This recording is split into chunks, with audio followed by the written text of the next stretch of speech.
La primera presentación está a cargo de Jorge Rojas, que él es ingeniero agrónomo, trabajó en Ovalle, en Agronoble, la empresa española, durante 12 años.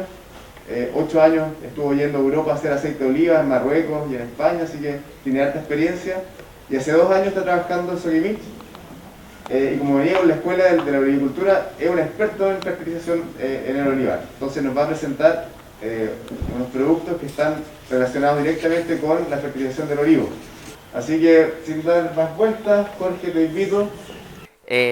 Bueno, mi amigo Jorge me tiró muchas flores, así que mi nombre es Jorge Rojas. Trabajé durante harto tiempo en una empresa española de aceite de oliva, estaba a cargo de 600 hectáreas para aceite. Tuve la suerte también de ir a trabajar a Europa y a África, la zona de Marruecos y la zona sur de España, todo el tema de asesorías de olivar y de aceite. Y hace un par de años ya estoy trabajando con la gente de SQM y donde me he dedicado principalmente también a hincarle el diente a todo este tema del olivo, que si bien en Chile, yo pienso como olivicultor también, que esto yo creo que al igual que estamos todos acá, es como nuestra pasión, siempre nos miran así como un poco del hombro para abajo, así como que los olivos. Hay frutales, por supuesto, mucho más rentables, pero la superficie que tiene Chile de olivo, el clima y las calidades de sus aceites y de sus olivas, ¿cierto?, son totalmente espectaculares y que no tienen nada que envidiar a lo que se produce, por ejemplo, en países como España o Italia o incluso la parte norte de África. Así que creo que es una instancia súper interesante para poder hablar sobre olivos, su nutrición y qué es lo que se está haciendo. Voy a partir con una introducción, ya la voy a tratar de hacer lo más simple posible, sin meter mucha complejidad, ya para poder con algunos aspectos técnicos. Ya estos aspectos técnicos son base para poder después entender la propuesta que nosotros estamos haciendo puntual para el olivo, ya. Entonces, ¿dónde estaba el sodio? Estaba el ¿ahí? bicarbonato. Ahí, esa. Ya, mira, ese. Ya, ¿cierto? Hablemos del sodio. Me gustaría que, en breves palabras, cómo encontramos, no sé, por la tierra del bicarbonato. ¿Y qué es lo que es el bicarbonato? Ya. A ver, el bicarbonato puede estar en dos formas, ¿ya? El bicarbonato se genera porque el agua de por sí trae bicarbonato, ¿ya? Sobre todo el agua que viene desde los pozos. ¿Por qué? Porque el agua corre, ¿cierto?, de la cordillera y eso va arrastrando sales, ¿ya? Todas esas sales que el agua disuelve en su camino hasta que usted la toma, ¿ya?, muchas veces vienen cargadas con con residuos cálcicos de calcio que no son aprovechables por la planta, ¿ya?, y viene disuelto en el agua. Así se encuentra una forma del bicarbonato. Y en el suelo, sobre todo también en zonas un poco más costeras, se puede encontrar la forma de carbonato de calcio, que son estos depósitos que la gente le llama estos terteles o los cebos de burro, o por ejemplo en suelos muy de la costa donde se encuentra mucho sedimento de estas conchitas, ¿cierto?, de conchitas antiguas, geológicas, claro, las calizas, ¿cierto? Eso también genera pH altos y a eso se le llama también carbonato. Ese tartén, acá le llamamos tartén nosotros, ese Claro. tiene bicarbonato. Claro, eso es bicarbonato, exacto. Es que son procesos procesos de los suelos, ¿cierto? Procesos del suelo y son, claro, en millones de años los suelos sufren diferentes cambios, procesos de interperización, las rocas se van cambiando a medida que van pasando millones de años, ¿ya? Y sobre todo cuando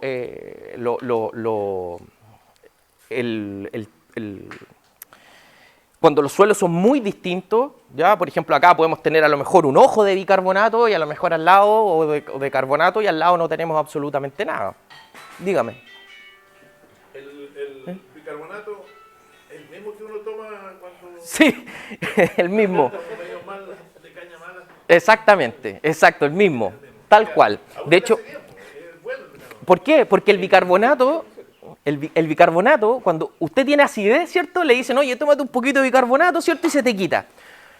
¿Qué es lo que le pasa cuando usted toma el bicarbonato? después le vienen como una flatulencia, ¿o no? ¿Cierto? Que uno empieza así como a tirarse unos chanchitos, todo el cuento, perdón la expresión, pero es así. ¿Y eso por qué sucede? Porque usted en su estómago tiene ácido clorhídrico. Y cuando usted mezcla un ácido con bicarbonato, este se descompone. Y se descompone en CO2 y agua. ¿Ya? Y la otra parte del bicarbonato queda como HCO2 y esa parte queda neutra y no reacciona. ¿Ya? Entonces, eso es lo que pasa. Y qué buena su pregunta, porque después nosotros vamos a llegar a un tema de acidificación también, que tiene que ver acá justamente con los pH que tiene el agua y a los niveles de pH y de rangos óptimos que tenemos que llegar para que las plantas puedan absorber de mejor forma los nutrientes. ¿Ya? Entonces, incluso es más, si usted quiere, haga la prueba, ponga un poquito de bicarbonato, ¿ya? Le echa un poquito de limón y vea cómo reacciona. Es exactamente lo mismo. En el suelo pasa lo mismo. Cuando uno agrega ácido al suelo, es exactamente la misma reacción. Y entonces induce a la clorosis fértil. Exactamente, por un tema de pH, que ahora viene en la tablita y se las voy a mostrar. Ya, me llama la atención el efecto tóxico, el boro, el Ujú. exceso de boro. Sí. ¿Por qué pasa eso? A ver, el boro también viene en concentraciones importantes en el agua, ¿ya? Más o menos un equilibrio ideal del boro en el agua, donde no necesitamos aplicar boro, hacer aplicaciones exógenas de boro, son 0,5 miliequivalentes. Esa es la relación ideal, ¿ya? ¿Qué pasa? Que muchas veces las aguas, ¿ya? Que vienen, aquí a lo mejor no es tanto, pero sí, por ejemplo, en la parte alta de Vicuña, hay concentraciones tan altas de boro que ya pasan de ser de beneficiosos a tóxicos, ¿ya? Si bien el boro en el olivo lo necesita por dos cosas, uno, para todos los frutales, el crecimiento del tubo polínico, ¿cierto? Para una mejor cuaja. Segundo, para la translocación de azúcares en la segunda etapa, o en este caso la translocación de aceite desde las hojas hacia el fruto, ¿ya? Pero cuando nos pasamos en la concentración del boro, en las cantidades de partes por millón, el boro, en vez de ser un agente beneficioso, pasa a ser un agente tóxico, ¿ya? Entonces, muchas veces tenemos que la gente hace las aplicaciones exógenas de boro, se gasta en esa platita y a lo mejor todo el boro que necesita la planta viene en el agua. Y no es necesario hacer ningún tipo de aplicación, ¿ya? Entonces, por eso siempre hay que tener a mano unos análisis de agua, unos análisis de suelo, pero no de fertilidad de suelo, sino que de extracto saturado de suelo, que son dos analíticas distintas, porque el extracto saturado nos da la visión inmediata de lo que está soluble en esa agua. ¿Ya? No sé si me entienden. Cuando nosotros hacemos un análisis de fertilidad, que generalmente a nadie se lo explican, ¿ya? Sino que dicen, oye, hay que tomar un análisis de suelo. Y uno dice, como le suena el nombre, fertilidad, ya voy, tomo el análisis de fertilidad, lo mandamos al laboratorio, pagamos por ese análisis, nos llegan los resultados y decimos, oh, mira, estoy súper alto en potasio, estoy súper alto en nitrógeno, estoy súper alto en fósforo, no tengo que echar nada. Pero no es así, po. ¿Por qué? Porque con un análisis de fertilidad, los extractantes que se usan en el laboratorio son extractantes químicos. Pero, por ejemplo, el oxalato de amonio.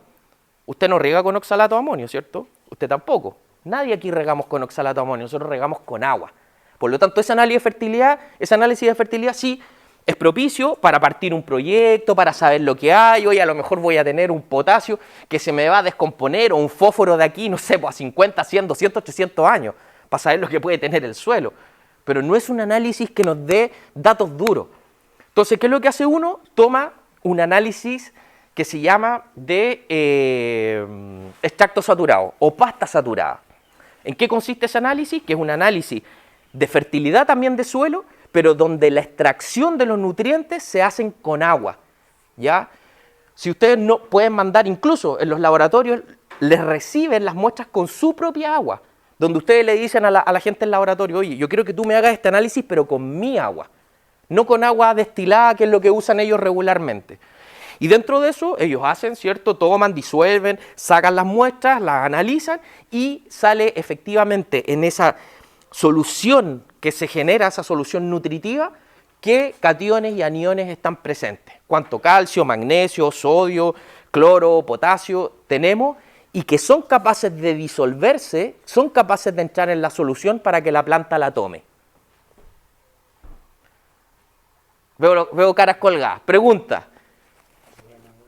Es que yo aplico boro todos los años, entonces ahora estoy preocupado, ¿lo hago o no lo hago? Análisis. Ahora estamos en la época perfecta, es en enero, donde se toman los análisis foliares del olivo. Es súper simple. Uno la toma, qué sé yo, ve, dice, oye, tengo tantas partes por millón de oro, incluso en el laboratorio, lo entregan la interpretación, ya, pero hay que tener ojo con las interpretaciones, porque abajo siempre le ponen, tomado del libro Juanito Pérez, año 1930. 1930, ya las cuestiones están obsoletas.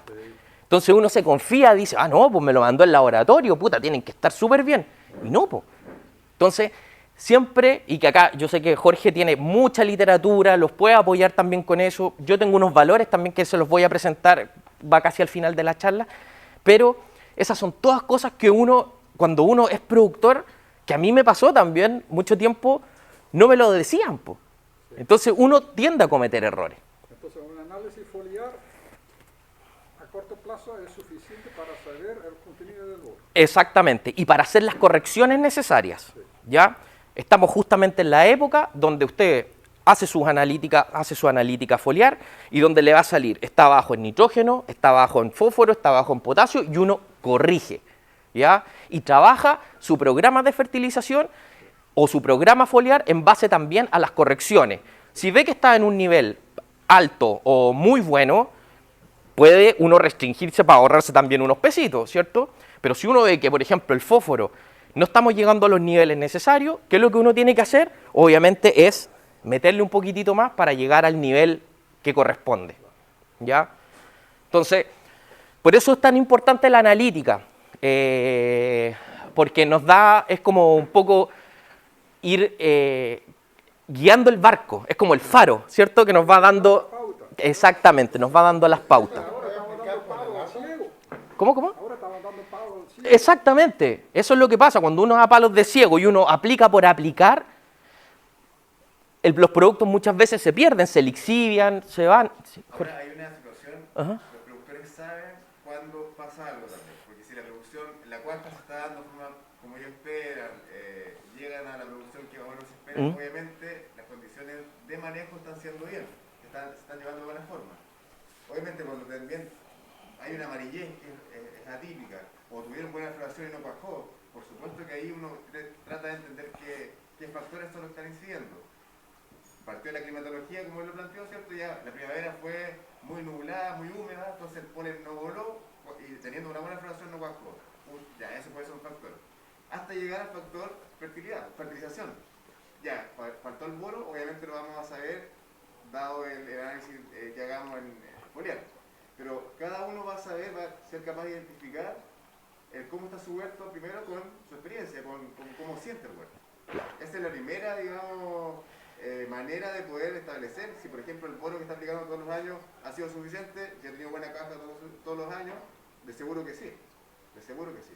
Las herramientas obviamente hay que utilizarlas, pero siempre quedar primero con su experiencia, con lo que usted está sintiendo. Claro. Eso creo que es lo más importante. Eso lo que dice Jorge es muy cierto porque nadie conoce mejor los campos que ustedes, los que lo trabajan, los encargados, los administradores. Son ustedes los que recorren los campos día a día y son ustedes los que ven inmediatamente cuando un arbolito le aparece un par de hojas amarillas, algo está pasando. Claro, pero eso es muy cierto lo que dice Jorge, que en base a la experiencia después ya uno lee sus árboles, uno los ve y dice, oye, mira, el año pasado, chuta, me echó 40 kilos, este año resulta que me fui a 0, ay, el próximo año, chuta, no hay brindilla, y uno los va leyendo los árboles también, ¿ya? ¿Usted me quería hacer una pregunta? Sí, no, la pregunta mía, pongámosle de que el olivo le falte boro. ¿Ya? ¿Eso se aplica con máquina o al suelo? La aplicación de boro puede ser de las dos formas, ¿ya?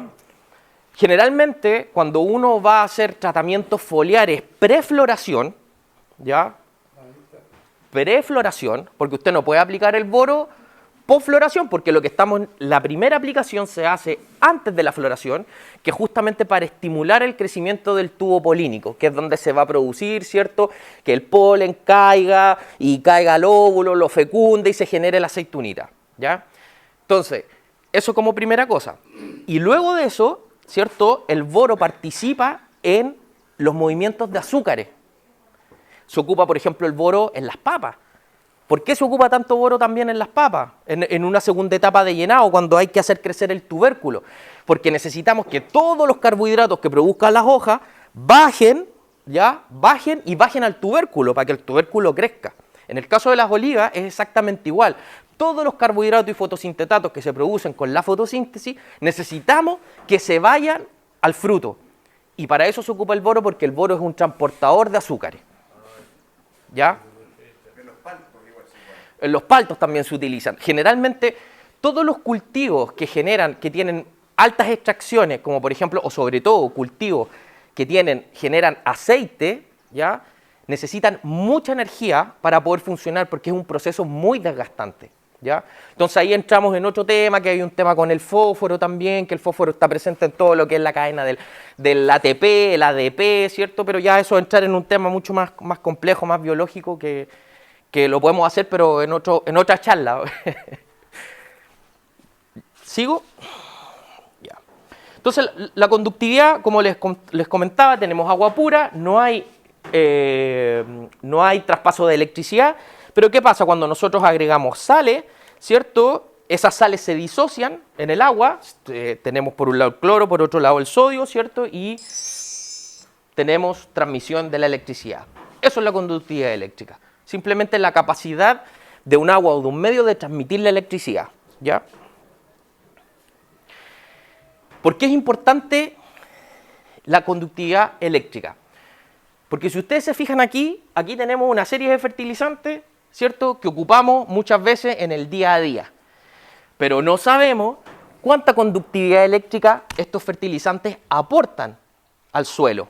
Y vimos que anteriormente en la primera diapositiva, ¿cierto?, generamos un estrés osmótico, generamos problemas de relaciones entre los cationes y los aniones, ¿cierto?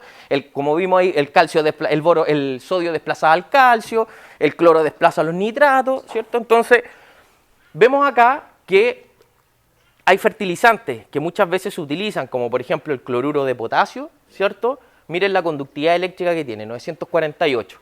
Y si nos vamos a un nitrato de potasio, por ejemplo, 693. Entonces, en esos 300 microsiemens por centímetro hay un mundo. Como les decía, si bien el olivo es tolerante a la salinidad, ¿ya? Tolera mucho más que una especie, pero eso no quiere decir que al olivo le guste la salinidad, ¿ya? Entonces, ojo con eso. Vemos, por ejemplo, también, miren, el fosfato monoamónico, los que están marcados acá, el nitrato de magnesio, los nitratos de calcio, los nitratos de potasio, ¿cierto? Son los que menos conductividad aportan al sistema, ¿ya? Entonces, de ahí también viene la opción de elegir buenos fertilizantes también para nuestros cultivos, ¿ya? Muchas veces nos vamos por lo más barato, no, echémosle cloruro nomás, si es lo más barato, no sé qué. Sí, pero bueno, estamos salinizando el suelo, el cloruro me va a interferir con los nitratos, ¿ya? En la planta el nitrato mueve cationes, mueve el potasio, mueve el calcio adentro de la planta. Entonces, hay una serie de cosas que se generan ahí que muchas veces el remedio sale más caro que la enfermedad.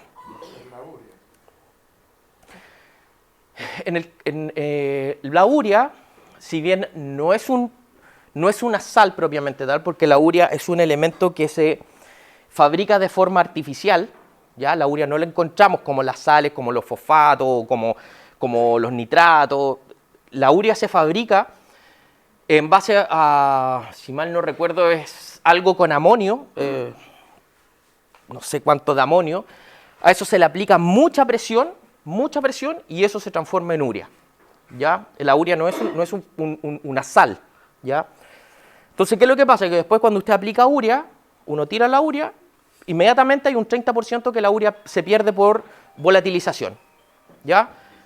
Exactamente, porque eso se transforma en amoníaco, el amoníaco es un gas, sale del sistema de suelo, eso se pierde y al tiro, si usted echó 100, se quedó con 70 en el suelo, inmediatamente. Si la temperatura es alta, la urea inmediatamente hace todas las bacterias del suelo, ya empiezan a trabajar, empiezan a descomponer la urea y la transforman a amonio, que el ion que vimos recién, que era NH4+. Y luego de eso, otras bacterias, que son las bacterias nitrificantes, pescan ese amonio y lo transforman en nitrato, ¿ya? Entonces, básicamente el nitrógeno ureico, si bien se considera como nitrógeno, pero va a depender de las condiciones del suelo para ver cuánto tiempo dura como nitrógeno ureico, porque si no, inmediatamente eso termina transformándose. Entonces, siempre uno se va por la urea, tiene un buen contenido de nitrógeno, pero ¿qué eficiencia tiene? Ya al aplicarla son 30% de pérdida. Aquí vemos los principales aniones, que son los que aumentan la salinidad y la alcalinidad, ¿ya?, del suelo y de las aguas.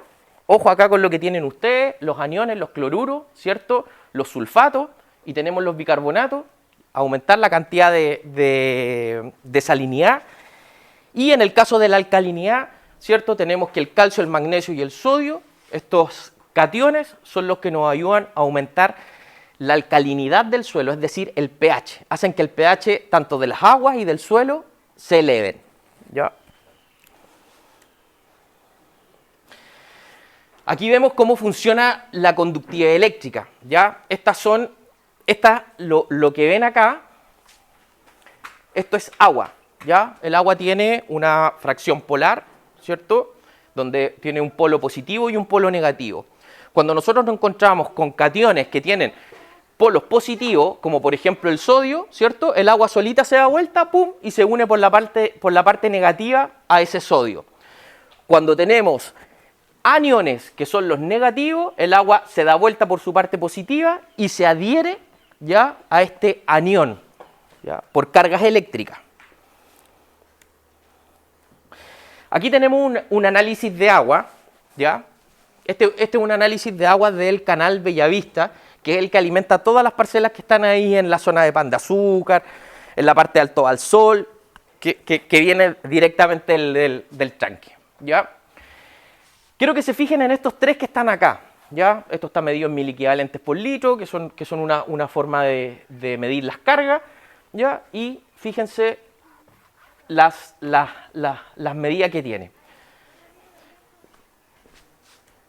Aquí yo lo que les he explicado a usted, que cuando usted, por ejemplo, aplica un ácido fosfórico con un bicarbonato, ¿cierto?, eso se descompone en CO2, agua y otra molécula que va a depender del tipo de ácido que usted esté utilizando, ácido cítrico, nítrico, ácido fosfórico.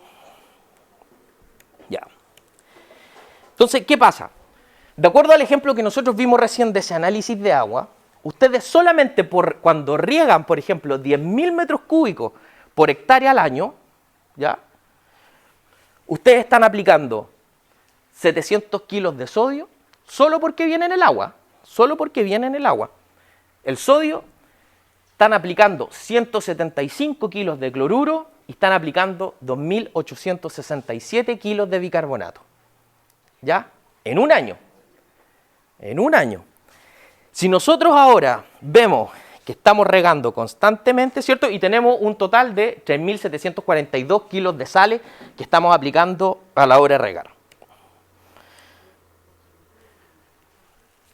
Si nosotros llevamos con este tipo de agua regando durante 4 años, nuestra acumulación de sales es de casi 15 toneladas de sales metidas al suelo, solamente por efecto del riego, sin contabilizar todas las sales que entran en la solución cuando uno riega, ¿cierto? Entonces, cuando tenemos condiciones de lixiviación, es decir, cuando tenemos condiciones difíciles para poder lavar y sacar todas estas sales que se están acumulando en el sistema, ¿cierto?, empezamos a generar que en las texturas arcillosas es mucho más difícil lavar. La ventaja que tienen ustedes es que casi todos los cultivos aquí están sobre arena, por lo tanto, en la arena es mucho más fácil lixiviar sales, ¿ya?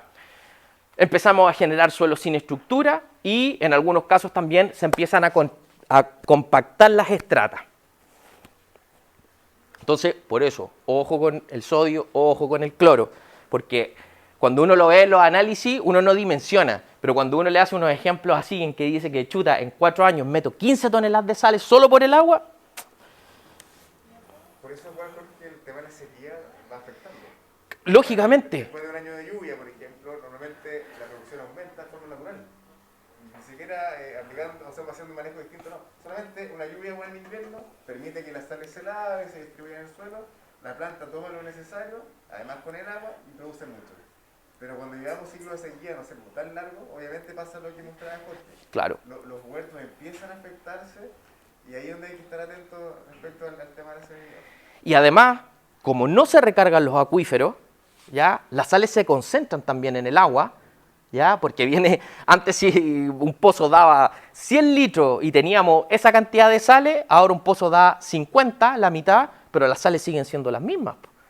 Entonces, todo eso se reconcentra también y los niveles, si uno le hace seguimiento a los pozos en épocas de sequía, ve que todos los niveles van para arriba, porque obviamente las sales se reconcentran.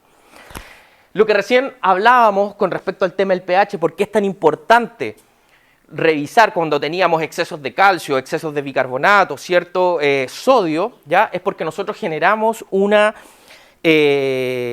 basificación del suelo o nos vamos a un pH alcalino o una alcalinización del suelo. ¿Qué pasa? Que cuando tenemos pH muy alcalino, ¿cierto? Por ejemplo, en este caso es la disponibilidad de fósforo, el fósforo inmediatamente queda fijado por el calcio, generando fosfato de calcio, eso es como una especie de roquita como dura, y eso la planta no lo usa. La planta come sopa, la planta no tiene dientes, ¿ya? Por lo tanto, todo lo que la planta come tiene que estar en solución, tiene que estar disuelto en el agua. Cuando tenemos productos que terminan precipitando con otros por reacciones químicas, ya sea en el suelo o cuando, por ejemplo, mezclamos el fósforo en nuestro tanque de riego con el calcio, eso inmediatamente se junta, precipitan y ese producto ya no es aprovechable por la planta. Por lo tanto, perdemos plata. Es así de simple. Por eso también tenemos que conocer esto en la zona sur, por ejemplo, en la zona, no sé, en la 9ª región, Osorno. Ah, pero es que tenemos pH ácido. Sí, pero allá tienen otro problema, pues allá se fija por el aluminio. Fosfato de aluminio. Tampoco queda disponible para la planta. Acá en el norte se nos fija por calcio, fosfato de calcio. ¿Qué pasa? ¿Por qué es tan importante el pH en el suelo? Porque a un pH determinado, en este caso pH 6,5, ya tenemos la mayor disponibilidad de fósforo para que la planta lo pueda utilizar. Y por lo tanto, nuestro fertilizante es mucho más eficiente. Aquí vemos los micronutrientes, que aquí van. Podemos ver qué es lo que pasa de acuerdo al pH del suelo con la disponibilidad de los micronutrientes, que fue lo que me preguntaron recién. Aquí no se ve muy bien, pero ahí dice boro. ¿Ya? Si ustedes se fijan, a pH más ácido, pH 6, 6,5, tenemos buena disponibilidad del boro que está en el suelo.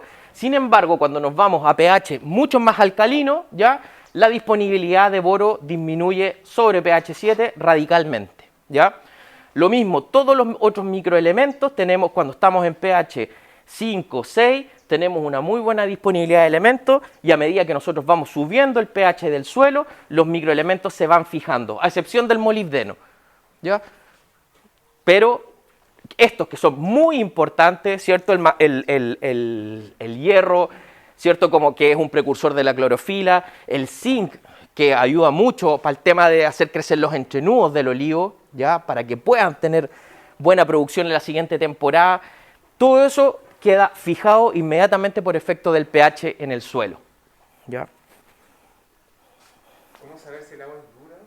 Análisis. Sí, no, y una cuestión práctica, el hervidor. El hervidor o la tetera se llena de sarro abajo es porque estamos con aguas duras, aguas alcalinas. Es un indicador. En Ovalle, donde yo vivo, todos los años va incrementándose, o sea, no dura menos tiempo un hervidor, o tengo que estar echándole vinagre o lavándolo más seguido. Es porque estamos ocupando el agua de los pozos que están concentrando esas sales. Así que igual hay que estar atento ahí con Claro, en ese caso, ahí lo que tú tienes es el tema de calcio.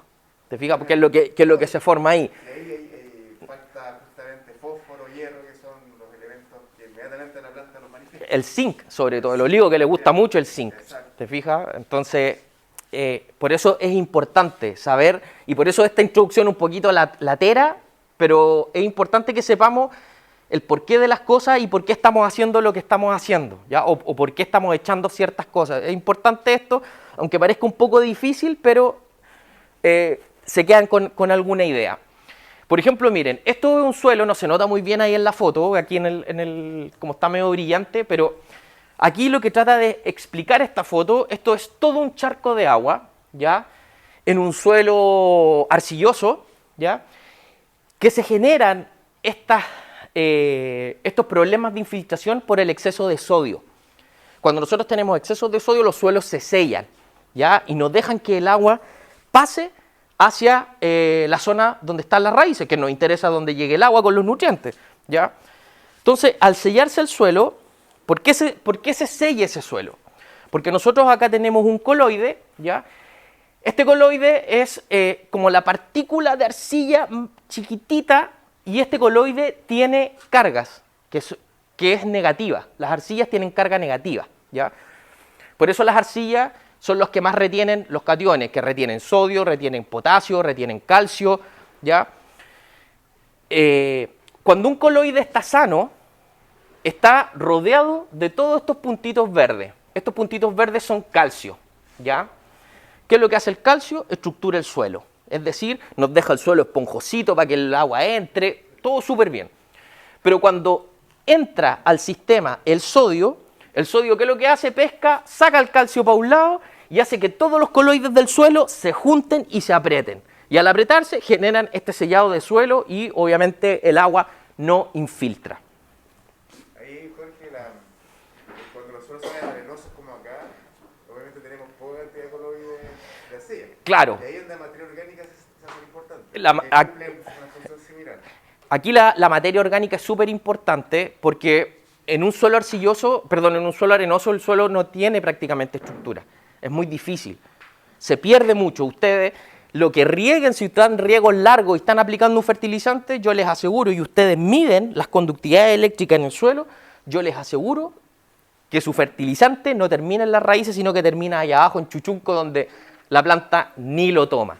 Entonces, es muy importante en el caso de ustedes con suelos más arenosos o con suelos más livianos, ¿cierto?, tener una buena condición de riego, ¿ya? Eso es fundamental, porque a ustedes lo que les interesa es poner el agua y los fertilizantes en la zona de raíces. No interesa dar riegos largos cuando el agua termina allá abajo, donde no se va a aprovechar, ni el fertilizante tampoco. Aquí tenemos el suelo, ¿ya? Esto es cuando nosotros regamos, que es esta mesa que tenemos acá, ya esto viene, nosotros echamos nuestra agüita con todo nuestro fertilizante, aquí tenemos la raíz se sienta a comer en esta mesa, ¿cierto?, en esta solución, pero tenemos acá que es el complejo de cambio, donde de esto que nosotros aplicamos, esta agua, esta solución con fertilizante, algunos se van a esta despensa, que es el suelo, ¿ya?, y se quedan fijados en el suelo, y algunos también se solubilizan y se van a la mesa. Por lo tanto, es un sistema dinámico, ¿ya? Entonces,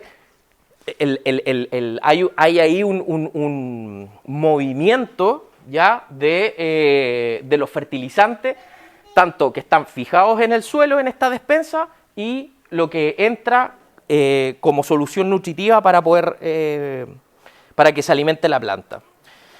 Aquí tenemos cómo se mueven en el suelo, por ejemplo, miren los nitratos, cómo se distribuyen en el suelo, miren el amonio, inmediatamente queda fijado en los primeros centímetros del suelo, ¿ya?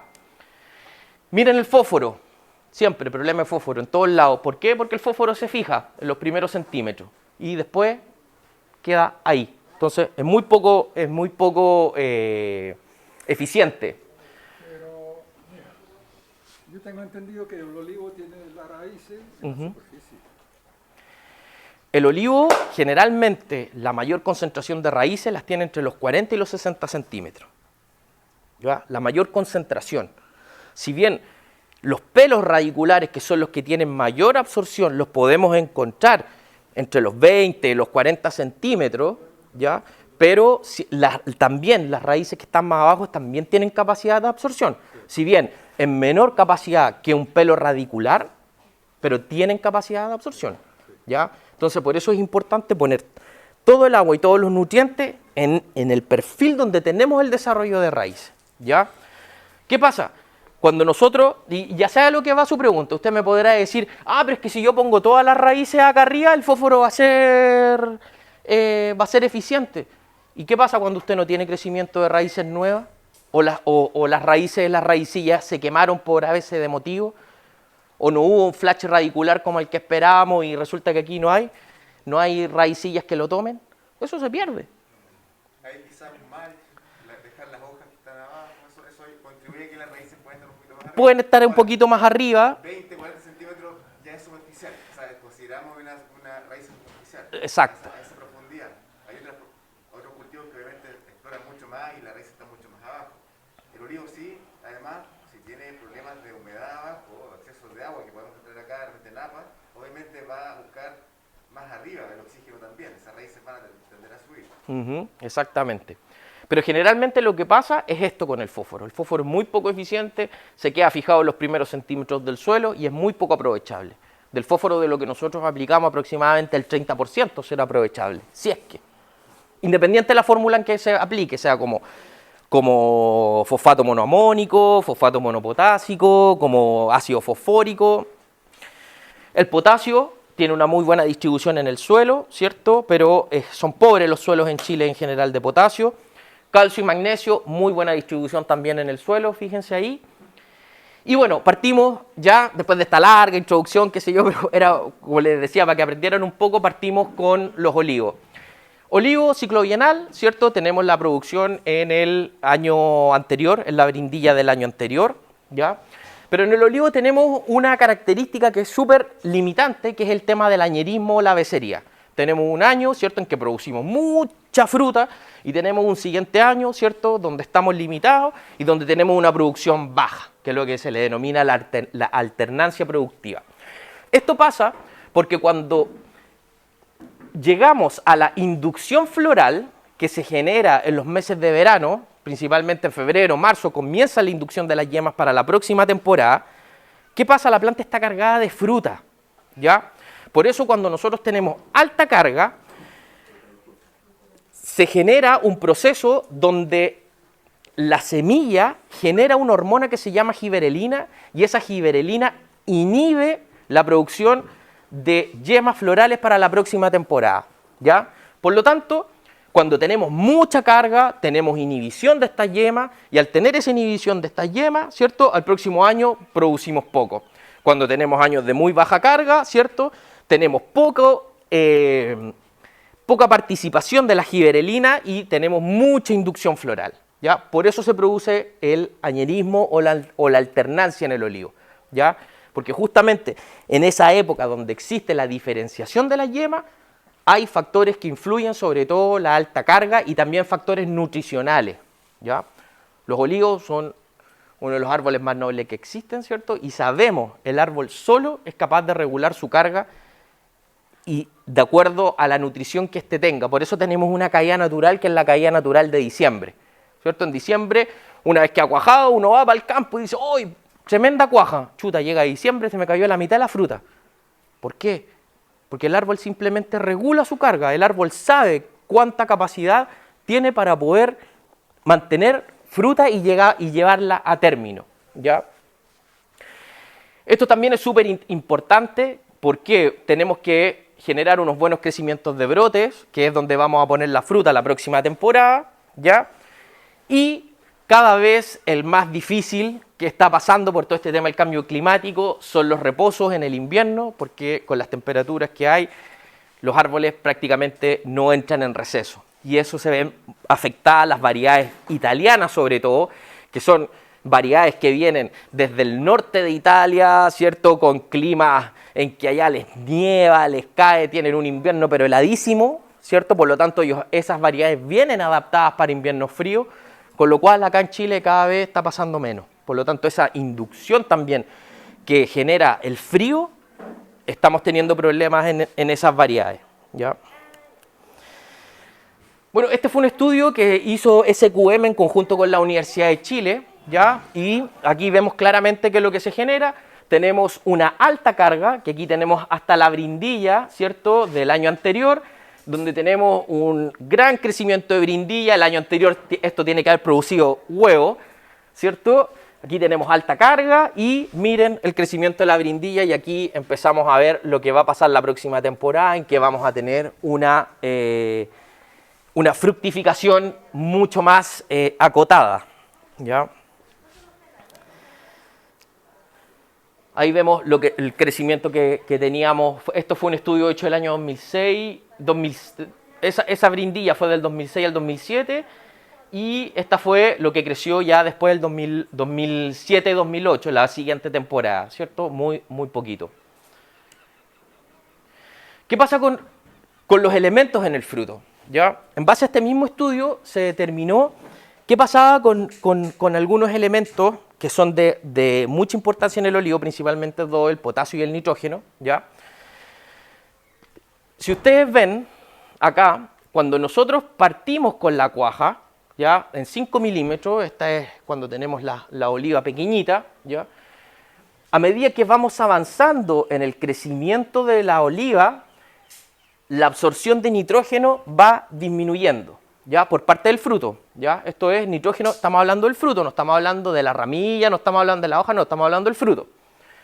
Esto va disminuyendo, ¿ya? Este estudio se hizo en 3 tipos de riego, se hizo en taza, en microaspersión y por goteo. Y en las 3 se encontró exactamente el mismo patrón, donde el nitrógeno va cayendo, ¿cierto? Y se va viendo que la oliva lo va tomando de menor forma. Pero ojo, no es que el nitrógeno desaparezca totalmente, sino que lo sigue tomando, pero en menores tasas, ¿ya? Por eso hay algunos que de repente dicen, no, es que el nitrógeno, yo no sigo con el nitrógeno, yo termino la cuaja y después no sigo porque el nitrógeno le hace mal a la fruta. Hay que disminuir la fertilización nitrogenada, pero no hay que cortarla, porque la planta sigue con procesos metabólicos que tiene que seguir utilizando nitrógeno. Y aquí se ve que el fruto sigue utilizando nitrógeno. Jorge, ¿ese porcentaje de nitrógeno en base a peso total de la fruta, base a peso seco? Esto es en base a peso seco. Sí, en variedad Kalamata.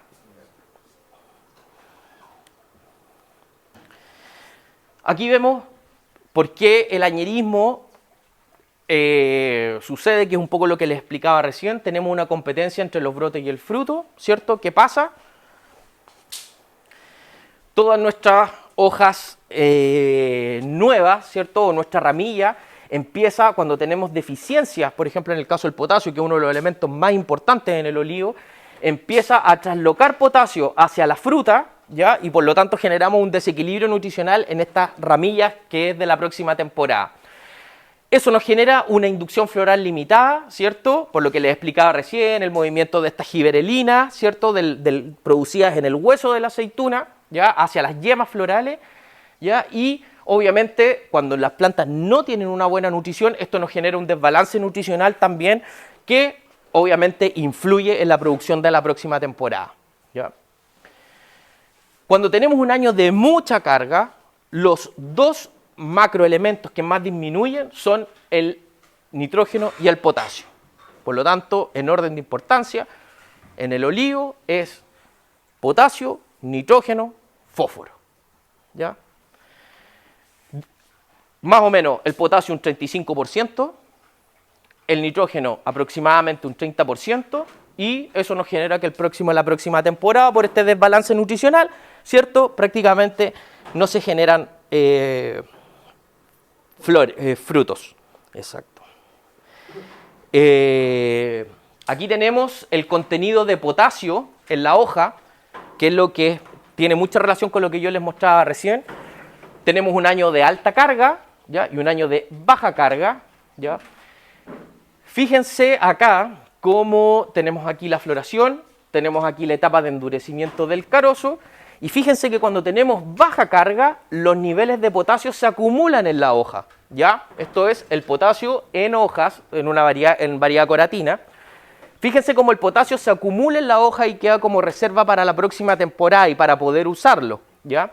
Y cuando tenemos años de mucha carga, fíjense cómo el potasio es exportado al fruto, porque la fuente sumidero más grande para la planta, lo que más toma, y que en base a lo que yo les decía recién, con el ímpetu de sobrevivir, ¿ya? El árbol, ¿cierto? Empieza a traslocar el nutriente y nos quedamos muy bajitos en potasio, ¿ya? Entonces, ahí tenemos un dato súper importante de cómo fertilizar también año de alta y año de baja. Y aquí vemos la curva, qué es lo que pasa con el potasio en el fruto, ¿cierto? Se hizo también en los 3 tipos de riego, tasa, goteo, microaspersión, y vemos como la tendencia desde que tenemos ya olivas cuajadas de 5 milímetros pequeñitas, ¿cierto? Vemos que es una tendencia totalmente al alza. Por lo tanto, sabemos que el potasio tenemos que darle mucho énfasis, ¿cierto? Desde la cuaja en adelante. No puede faltar el potasio. Si hay algo que no puede faltar, es el potasio. ¿Ya? Eso es para Calamata, que podría ser sí, la sevillana, en términos de... Sí, exactamente, sí, tal cual. El potasio es lo que nos da el calibre en la fruta, ¿ya? Entonces, cuando nos falta potasio, estamos jodidos. Aquí vemos las necesidades nutricionales. Esto es en base a tablas hechas en España, en recopilación de varios autores, ¿ya? Y vemos acá, cuando nosotros queremos para un rendimiento de fruta fresca de 10 toneladas, que es lo que básicamente en estos sistemas de intensivo es lo que se trata de llegar, es como siempre el objetivo por hectárea, 10 toneladas, siempre se quiere llegar, ese es como la máxima, ¿ya? Estamos hablando de cultivos tradicionales, no estamos hablando de superintensivo. Con un superintensivo 10 toneladas, los jefes nos ponen una patada, nos echan a todos, no es posible. Entonces, tenemos una extracción de 40 unidades de nitrógeno, tenemos una extracción de fósforo de como P2O5, que es como vienen los fertilizantes, ¿ya? De 16 unidades, y tenemos una absorción de potasio, ¿ya? De 55 unidades de potasio. Aquí ya vemos ya que el nutriente más importante es el potasio. ¿Qué pasa con esto? Solo consideramos en esta ecuación la extracción por el fruto, pero no solamente lo que tenemos es lo que extrae el fruto. Tenemos una extracción que también la hace la madera para poder crecer. Tenemos una extracción también que eso va a las reservas también de la planta. La planta también hace reserva y acumula carbohidratos también en sus raíces, ¿ya? No considera todo el material vegetal. O sea, para poder hacer hojas, ¿cierto? La planta necesita hacer aminoácidos y para eso necesita nutrientes, necesita nitrógeno principalmente, potasio, zinc, necesita varias cosas. Y, por supuesto, no considera el sistema suelo, que eso es un mundo y va a depender del tipo de suelo que tenga cada uno, que era lo que veíamos recién de cómo funcionaba esta despensa con esta mesita que era donde comía la raíz, ¿ya? Y aquí vemos prácticamente que las necesidades de abonado de los diferentes olivares, estas es un estudio español, son muy parecidas en el tema, de nitrógeno y de potasio. Si meto 80 unidades de nitrógeno, tengo que meter 80 de potasio. Pero acá ya cuando me voy a cargas de, por ejemplo, 10 toneladas, son 150 unidades de nitrógeno, 150 unidades de potasio, ¿ya? Esta fue dentro de ese mismo estudio que hizo SQM con la gente de la Universidad de Chile.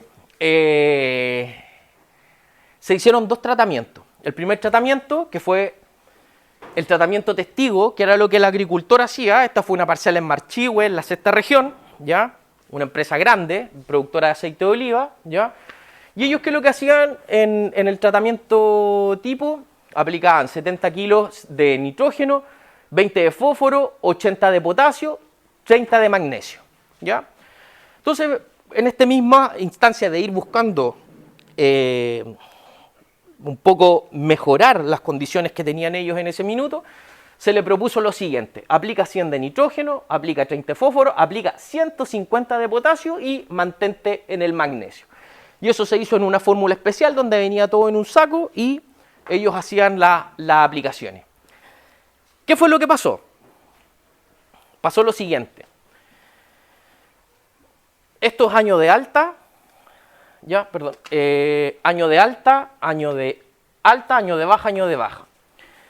Cuando tuvimos este año de alta, el año 2011, ya, la próxima temporada, que teníamos que venir de baja, lógicamente, ¿cierto? El testigo, es decir, con esa fertilización, bajó su productividad en un 16,5%. el tratamiento, ya, que fue obviamente con esta nutrición, produjo más el año de alta y además la disminución entre un año y otro fue solamente de un 6%. ¿Ya? Es decir, tuvimos dos beneficios. Ese año se produjo más y además el próximo año se perdió menos.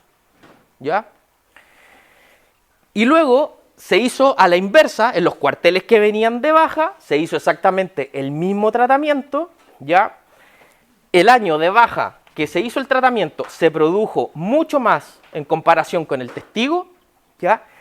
Y en la temporada siguiente, que era el año de alta, produjo además más en comparación con el tratamiento del cliente. Es decir, aumentó del año de baja al año de alta un 12,5% más. Si bien el testigo aumentó un 20%, pero solamente produjo un 6,3 toneladas por hectárea, 8,6. Fíjense acá, 9,5, 12. Hay una diferencia, claro, porque el número acá es más bajo, pero miren acá la cantidad de producción, o sea, de 8 kilos a 12 hay una diferencia importante, si eso lo multiplicamos por toda la hectárea. Entonces, ahí tenemos una prueba de lo importante que es la fertilización. Y fíjense aquí también, ¿qué metimos? Boro, para traslocar azúcares. Bueno, aquí un poco se ve el resultado final de lo que los kilos de oliva por árbol, ¿cierto? Con el tratamiento un 26% más y en el año de baja un 47% más y en el caso de los aceites un 43% más y en el caso también del tratamiento en el año de baja más alta fue un 67% más. Es decir, se tuvo más oliva, se hizo más acumulación de aceite y obviamente también al haber más oliva hay más aceite. ¿Qué es lo que estamos haciendo nosotros? ¿Qué es lo que les contaba Jorge? Nosotros estamos desarrollando, o se desarrolló, ¿cierto?, un programa por SQM especial para los olivareros, ¿ya? Especial, con todo lo que necesitan los olivos, ¿ya? Entonces, por ejemplo, vemos en una primera etapa que se llama Ultrasol Olivos Cuaja, que es que está tirado por, si ustedes se fijan, es un 22-7-12, ¿ya? Por lo tanto, tenemos ¿cómo se dice? Una composición, una inclinación mucho más vegetativa, orientada al crecimiento de ramillas, ¿cierto? Porque en la primavera nos interesa hacer mucha ramilla para que la próxima temporada tengamos fruta. Y luego nos vamos a la parte generativa, es decir, a la parte reproductiva, donde nos vamos con altos niveles de potasio, sin dejar el nitrógeno también afuera, ¿ya? Aquí tenemos un equilibrio nítrico-amoniacal, que es lo que yo les decía al principio de la presentación, cuando teníamos esos circulitos encerrados, un equilibrio nítrico-amoniacal, y aquí tenemos solamente un equilibrio nítrico, que es para que el nitrato meta el potasio adentro de la planta, ¿ya? Además, todas estas fórmulas están acidificadas, que era lo que yo les comentaba recién, el tema de los bicarbonatos, ¿cierto?, que tenemos que llegar a un pH óptimo, tanto en la solución, ¿ya?, como en el suelo. ¿Por qué? Porque ya vimos la disponibilidad de nutrientes que tenemos a los distintos pH, y cuando tenemos pH muy alcalinos, ¿cierto?, tenemos fijación de ciertos elementos, y las plantas no son capaces de ser eficientes en la toma de esos elementos, ¿ya? Entonces, básicamente, en esta primera etapa también hemos incluido zinc, para el crecimiento y al alargue de los entrenudos, ¿ya? Y en una segunda etapa también hemos incluido el boro, que es para el movimiento de los azúcares, ¿ya?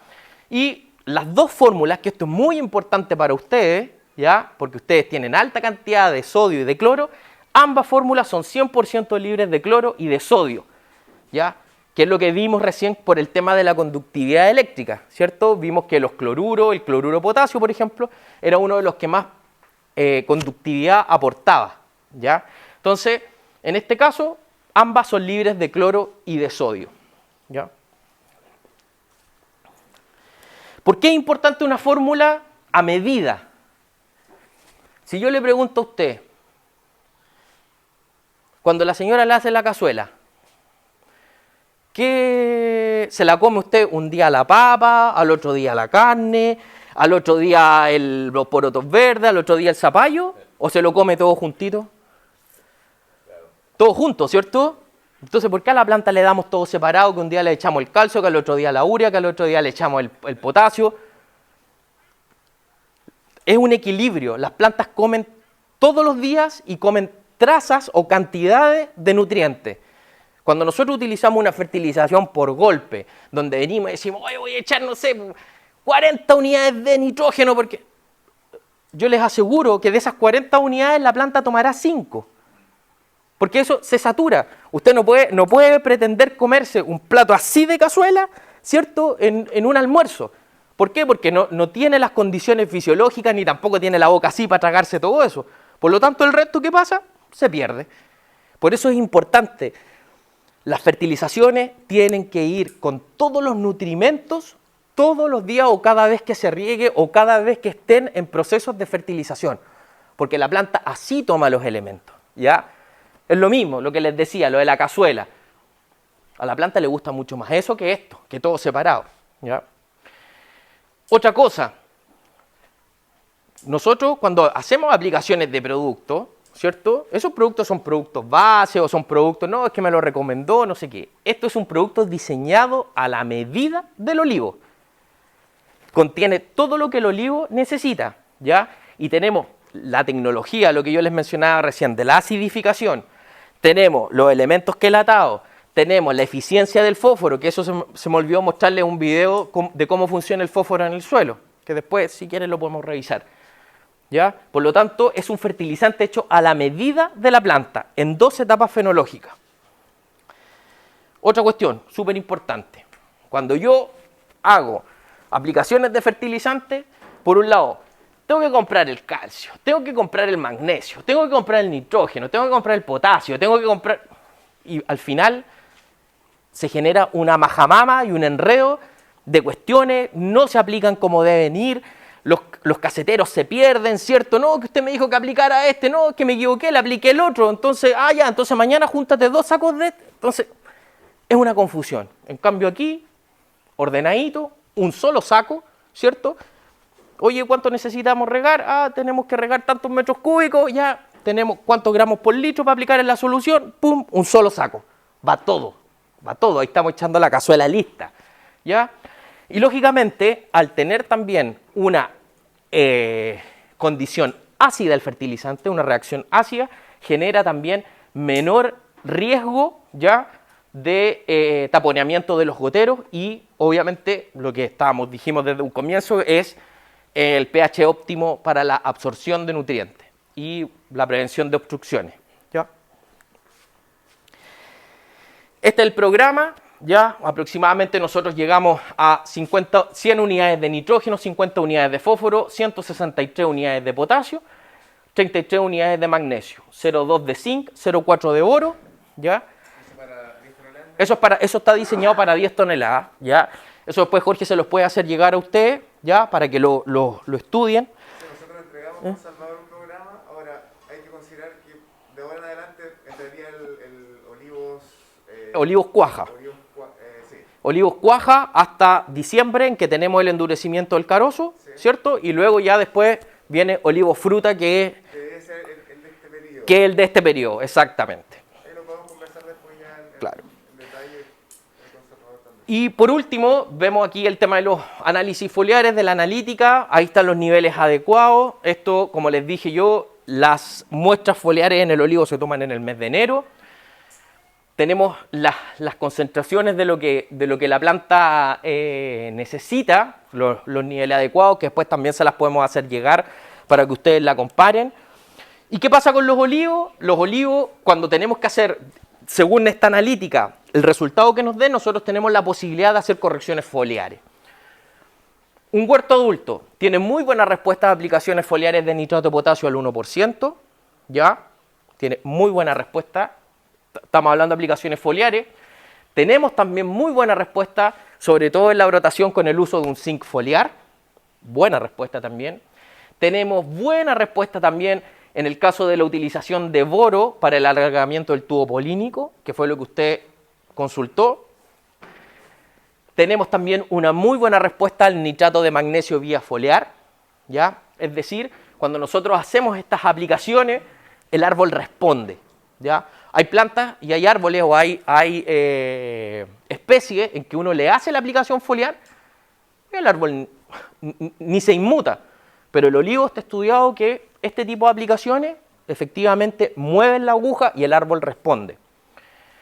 Se pueden aplicar también bioestimulantes como extractos de alga, ¿cierto? El Ascophyllum, que es prefloración, ¿ya? Porque Ascophyllum ayuda muchísimo al crecimiento también de los brotes y de las brindillas, es un estimulante, ¿cierto?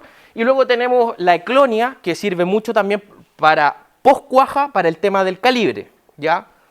Sandía calá, está estudiado también eso, anda muy muy bien. Los aminoácidos también andan súper bien en el caso cuando tenemos árboles estresados, con estrés térmico, estrés por salinidad, andan muy bien también los aminoácidos, responden bastante bien para poder sacar a la planta de un estrés, ¿ya? Y por supuesto lo que no puede faltar para los olivareros es el cobre, eso es la máxima. Así que creo que esta es la última. Sí. Ahí está mi contacto, por si alguno lo necesita. Ahí está mi teléfono, mi correo electrónico. No hay ningún problema en que me escriban, me hagan alguna consulta, me llamen. No hay absolutamente ningún problema, ¿ya? Y muy importante también, ¿dónde van a estar los canales de distribución de este Ultrasol Olivos? ¿Ya? Me imagino que todos ustedes compran en La Serena, ¿no? Sí. ¿Sí? Comercial Agrorama, no sé si lo ubican. Pan de azúcar. Sí, he ido, pero han cambiado de lugar, ¿no? No, sí, ahí. Pan de azúcar, ¿cierto? Comercial Agrorama en la carretera antigua para ir a Ovalle. Ahí Agrorama en su bodega tiene siempre stock del producto. Agrorama es como el primo chico de SQM, por lo tanto tiene acceso directo a todas las bodegas SQM con todos los productos. Y ahí pueden hablar con la Sandrita y la Sandrita encantado los atiende y les hace ahí la parte comercial. La referencia más clara es donde está la bomba de combustible. Al lado de la bomba de combustible lo italiano. Exactamente, tal cual. Mano derecha, o venía para acá. Yendo hacia el sur o mano izquierda. Mano izquierda. Ah, ya, sí. ¿Dónde está la bomba de vecina? Ahí. Hay una ferretería al frente incluso. Sí, ahí. Todos los distribuidores también, o sea, el distribuidor también, el EQA, el Isaías, la CALS, todos básicamente tienen acceso a la paleta y productos SQM. En este caso es Ultrasol Especial Olivos, cuaja, olivos. Fruta, exacto. En esta temporada hay que meter el olivo fruta. Sí. Luego ya cuando para la próxima temporada, a partir desde agosto, hay que empezar con el olivo cuaja.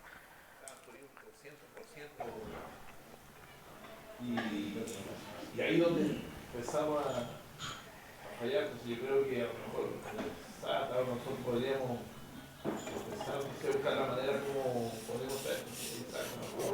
Siempre dicen por ahí, caballero, ¿cuál es su nombre? Héctor. Don Héctor, la unión hace la fuerza.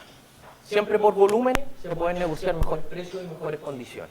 Siempre, siempre. Es una ventaja esto que tengamos Jorge porque él es el encargado de este tema. Entonces, nosotros hablamos con él. No, y él, ojalá, ojalá. Y él establece los valores, los precios, y él se los pasa a la distribuidora y él está obligado a vendernos el precio que establecemos con Jorge. Pero tiene que ser volumen. Tiene que ser volumen. Lo mismo que esta primera establecimiento en Huasco también tuvo buena recepción. Entonces, obviamente, un producto que viene mezclado con todo lo que el olivo necesita es mucho más, va a ser más barato a la larga. Yo hice la comparación y ocupo otros productos en Ovalle, porque me sale más caro comprar la urea por separado que el sulfato, me sale más caro. Y me sale más caro en general también toda la gestión. El tema de la bodega, por ejemplo, un tema, los camiones, los fletes, todo eso es más caro que un solo producto administrado para el riego. Exacto. Así que bueno, Jorge es de acá, de la zona, así que es de La Serena, lo tenemos cerca, y Sí. estoy súper agradecido que él haya venido a acompañarnos, una persona bien ocupada, Jorge, que se da tiempo también de acompañarnos, así que hoy día es tu última actividad, yo estoy de vacaciones. Sí, ya el lunes salgo de vacaciones ya por fin. Así Ya. que te agradezco, Jorge, y bueno, yo sé que... Así que muchas muchas gracias a ustedes también por venir, por escuchar. A veces hay temas que son un poco tediosos, lateros, pero creo que es importante también mencionarlo para que ustedes se hagan una idea y muchas veces uno dice, oye, ¿por qué el producto dice que es ácido Oye, ya sabemos ya por qué tiene que ser ácido, ¿cierto? Oye, ¿por qué el producto, no sé, me metieron zinc, si el zinc es, chuta, ya sabemos que el zinc para qué sirve. Entonces, son cosas que tenemos que irnos profesionalizando para que nos vaya bien, pues si la idea es que nos vaya bien a todos, de eso se trata. Dígame. Bueno, alcancé a percibir. Yo entiendo que aplicar esto, Sí, los ultrasoles. Ajá. bueno, en el fondo responden a elementos químicos, ¿cierto?, que nosotros utilizamos de la forma de, como visualizaron ahí, de comprar sacos, ¿cierto?, todas esas cosas, pero también en parte de su presentación hizo alcance a los análisis de suelo, de análisis de agua, porque el problema que se da a veces es que uno aplica un fertilizante que a lo mejor el tipo de suelo no es el fertilizante que requiere. Exacto. Entonces, en el fondo es pérdida de plata. Exactamente. Claro.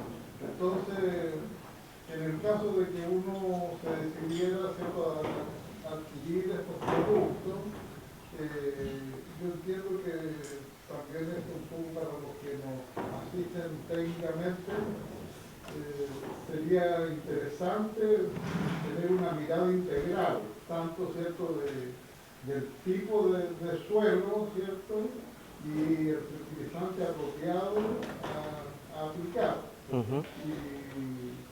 Y eso, no sé, pues tendría que planificar una cosa, ¿cierto?, con las personas que nos hacen la asistencia técnica, y también, por ejemplo, en el caso de los análisis, también tener alguna referencia de algún laboratorio, ¿cierto?, que sea más conveniente para nosotros y también que tenga un estándar de calidad importante.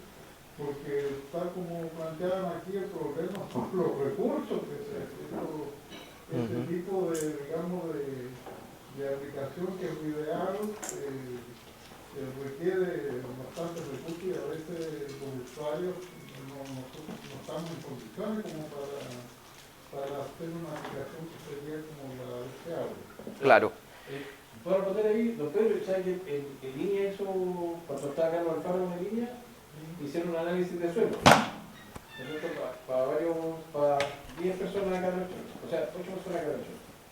Y el promedio del pH del suelo es de el mínimo 7,5 y el máximo 8,2. Ahora, los análisis de suelo generalmente no varían tanto. O sea, si tenemos un análisis excesivo, en general, sabemos que hay una extracción natural cuando cosechamos, ¿no? Estamos sacando los elementos. Y de ahí que la fertilización se hace también calculando justamente esa producción. Pero la base que podemos tener con esos análisis, que es lo que ocupamos también para las recomendaciones, no debiese cambiar tanto. Lo que sí es foliar, para ver cómo está la foto del año, ¿cierto? Es interesante tal vez, y ahí podemos gestionar algún laboratorio, ver cuánto podría costar hacer análisis foliar. Y otra cosa, Jorge, se nos escapó. La formulación de los ultrasoles está pensado tanto para fertilizaciones vía riego, como granulares, arboleo, ¿cierto?, o la taza. Y aquí obviamente no todos contamos con ecosistema tecnificado, entonces Claro. igual es importante señalar. Sí, eso tenemos la formulación soluble, que es para los que tienen riego por goteo, y tenemos la formulación también granular para los que aplican al boleo ¿no? Tiene por goteo y granular, claro.